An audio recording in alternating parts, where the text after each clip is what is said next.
Just a few things about what we'll be going over today. We know so much about how we're going to deal with the kids that are in our classroom, but what we really need to think about is how we're going to deal with ourselves. And dealing with the kids sometimes is a little bit easier. So today we're going to talk about the other side of classroom management. And a lot of that has to do with teacher liability, or the things that you've got to watch to make sure you're playing within the rules.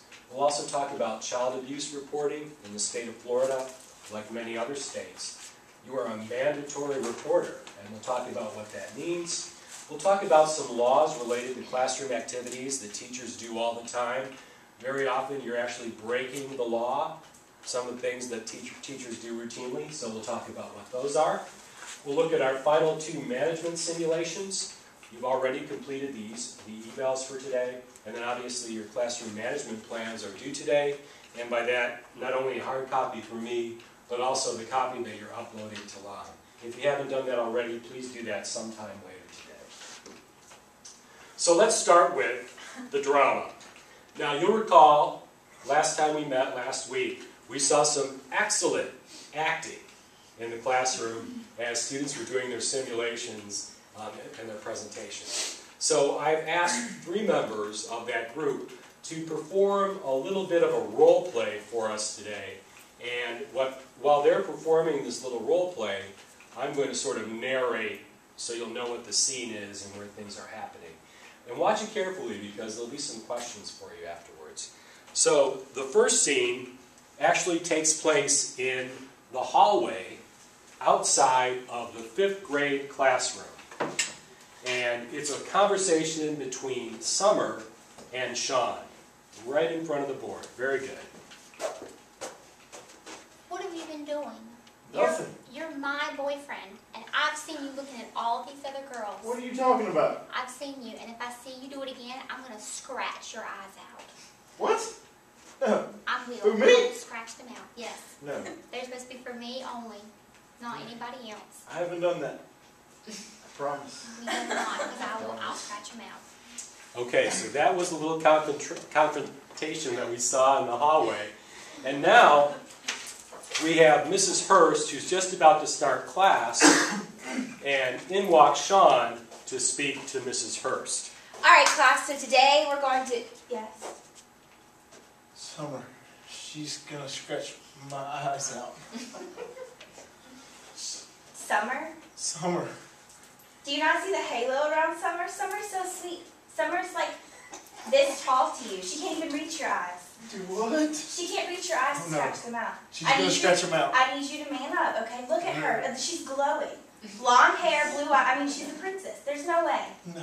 There's no. You're going to be okay. I need you to go take a seat. This, boys and girls, is what happens when you don't do your homework and you want to get out of class the next day. Very good. So that was scene 2. So now we don't know what's transpired. The day has ended and class is about to begin for the next day. And Sean returns to Mrs. Hurst's classroom. Sean, what happened? I told you, Summer, she scratched my eye out. Oh my goodness. I cannot believe that. I told you. At least she left you one. No, I'm just kidding. I'm just kidding. Very good. That was quite dramatic. Thank you for participating in that. So what happened here? Now, say you're the 5th grade teacher and you're confronted with a similar circumstance. How likely would you be to do what Logan did and just say, come on, you know, what are you worried about? That's crazy. And then what's your liability in a certain case like that? So what is Logan's liability for having just sort of brushed off Sean's concern?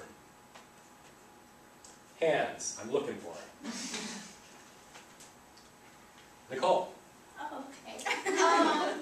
That now she had another student, she had Sean get hurt, you know, she could have taken care of the situation by maybe confronting Summer, and now... So maybe she should have talked to Summer, Logan? I would say the same thing. She put herself, I put myself at a disadvantage because I didn't take it seriously and it didn't actually happen. Now, what if you had talked to Summer and then it still happened? at least you talked to her first. I mean, it's terrible that it happened, but you could have been able to prevent it. You could have done something. Well, what could you have done to prevent it if talking to her didn't work?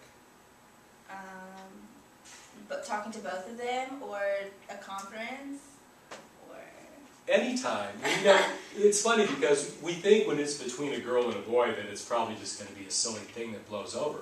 What if he had come to you and said that, you know, Billy from 6th grade said he was going to kill him at lunch the next day? Okay, I guess I would take him to the office. Yeah, you might want to get that out of your hands. Because when it's the issue of liability, your main concern is obviously for the children, but it's also for yourself. So if someone makes a threat of violence, that's obviously something that needs to be reported in some way. Now, it doesn't mean at that exact moment you need to send the students to the office, but you need to contact the office as soon as possible that day and let them know that this occurred. Because otherwise, this liability may remain with you. And Sean's parents could easily come back and say, you know, he told you that this was going to happen and you did nothing about it. Because we have a certain responsibility when we're taking care of students. And you've probably heard the term before, in loco parentis, or maybe you haven't. What in loco parentis means is in the place of parents. So for every child in your classroom, you're operating in loco parentis. You're operating and doing the same things to protect a child that a parent would do with their own child. So that's what that means.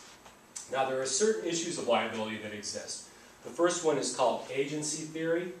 And what that says is, you're protected from liability if what happens and what you're doing is in the scope of your job duties. So, say you're in a classroom and Sean falls out of the seat and hits his head on the floor and has to then go to the hospital. Was that your problem? Well, no, because you had no way of knowing that that was going to happen to him. Now, if it had been a group of 6 boys ganging up on him and punching him, and then it happened, it'd be a different story because you would have had a duty to interfere.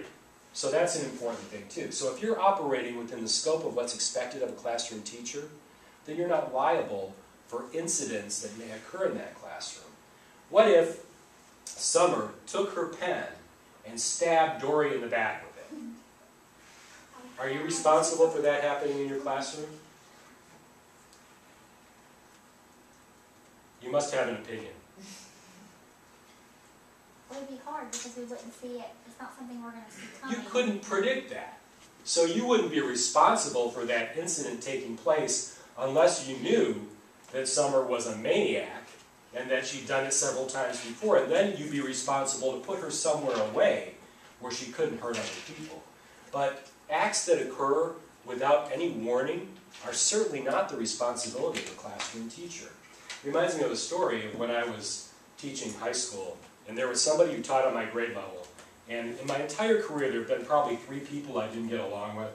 And it wasn't so much that I didn't get along with them, it's that they just despised me, and I didn't know why. So they do whatever they could to sort of make my life a little more difficult.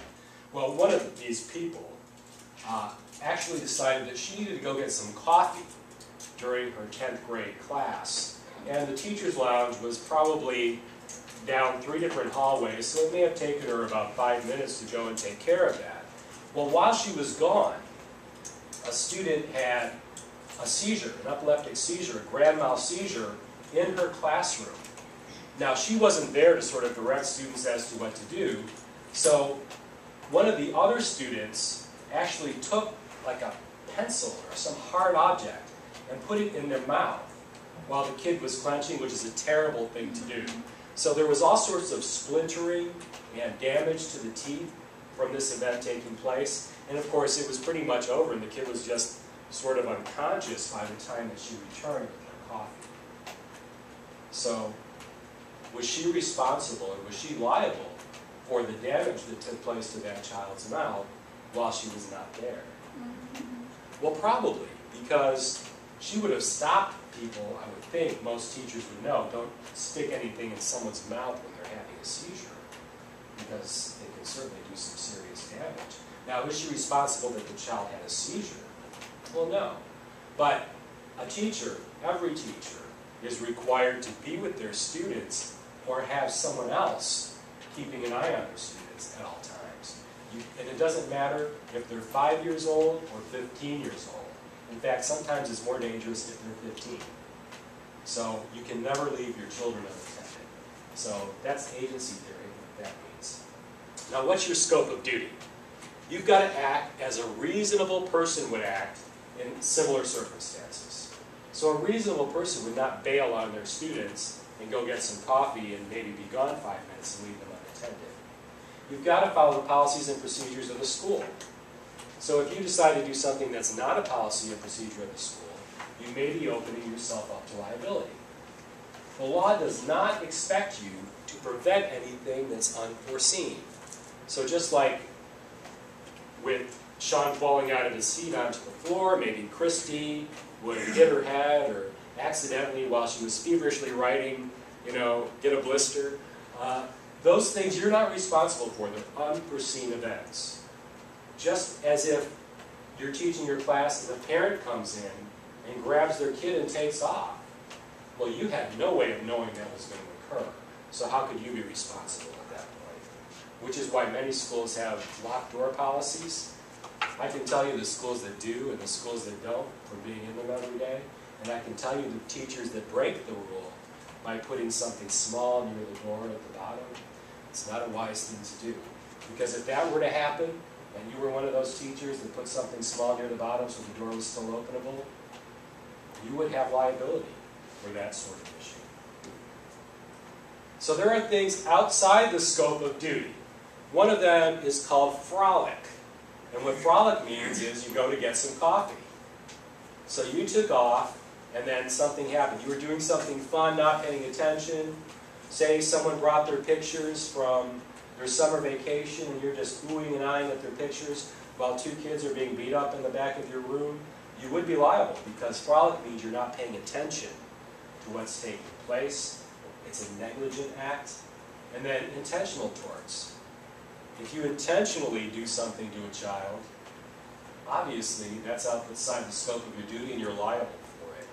So what would an example of some intentional act you would be to a child that may make you liable for a lawsuit or something else in your classroom be? I saw at a primary school, I was interning, a teacher spank a child.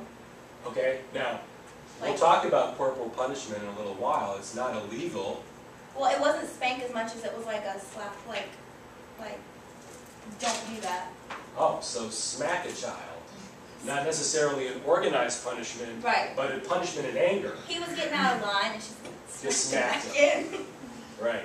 Well, I sat as sort of a building union representative when I was a teacher, and I sat at a lot of hearings where people lost their cool and sort of smacked or physically moved or restrained kids, and they usually were written up in some way. So there's a certain liability anytime that you do that.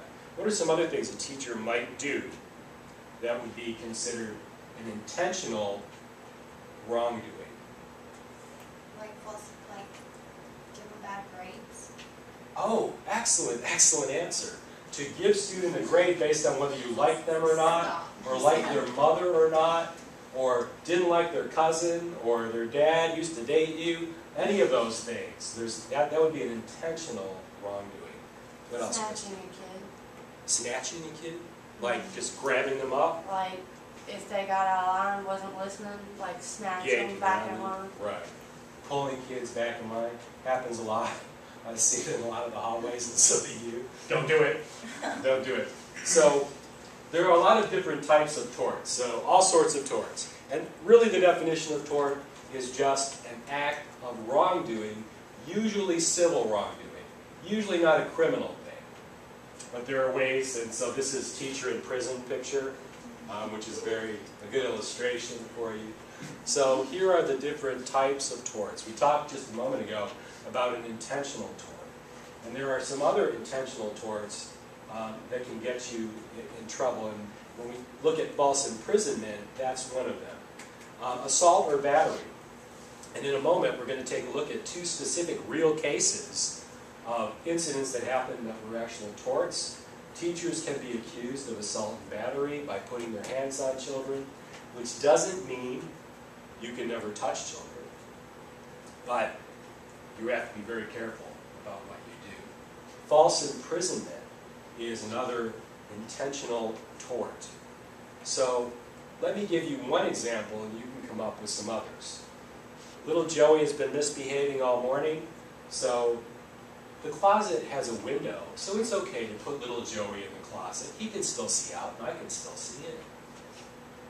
That would be called false imprisonment, because Joey might freak out being locked in a closet, whether there's a window he can see out or not. So you can't do that. What are some other ways teachers can false imprison a child? They usually make the newspaper when it happens. It involves duct tape. Kidnapping.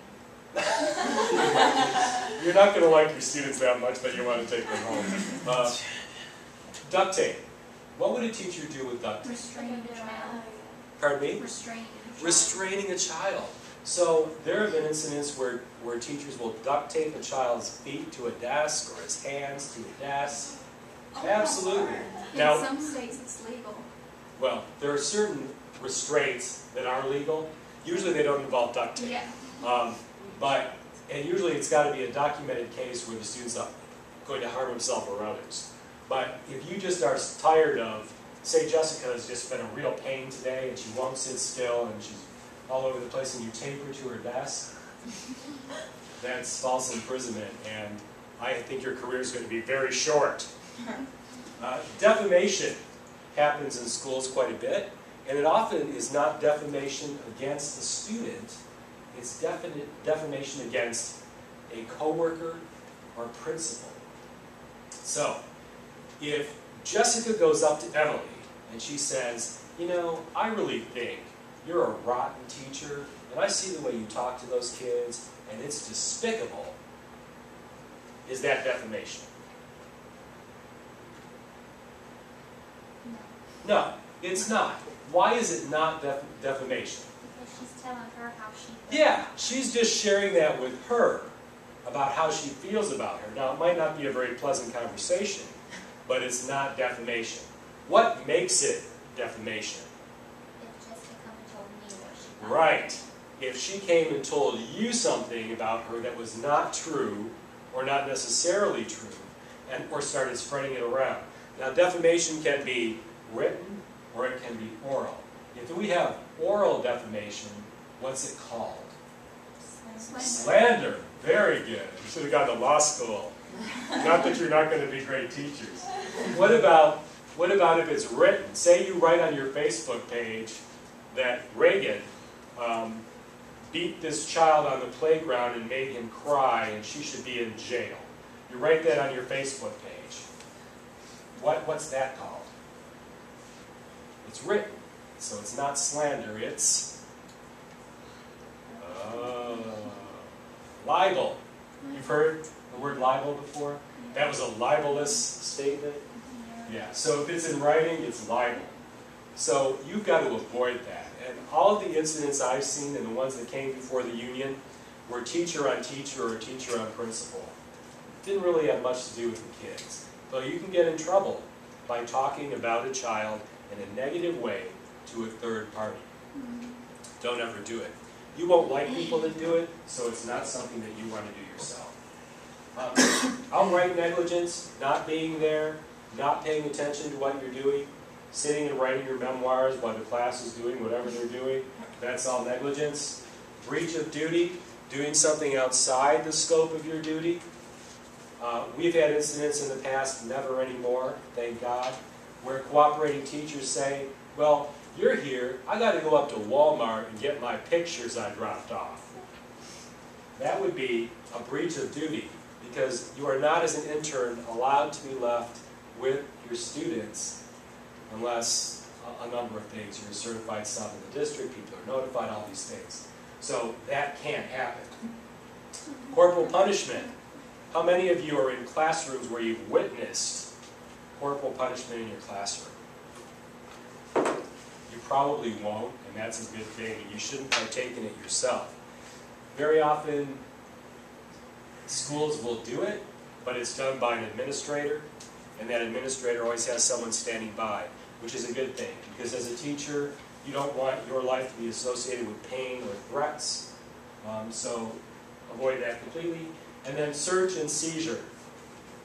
You're not able to search students' bodies in class. So say one day for show and tell, you've been talking about gold mines in South Africa, and you bring in this piece of South African gold, a Krugerrand, and to show to the classroom, and it's worth hundreds of dollars, and it disappears.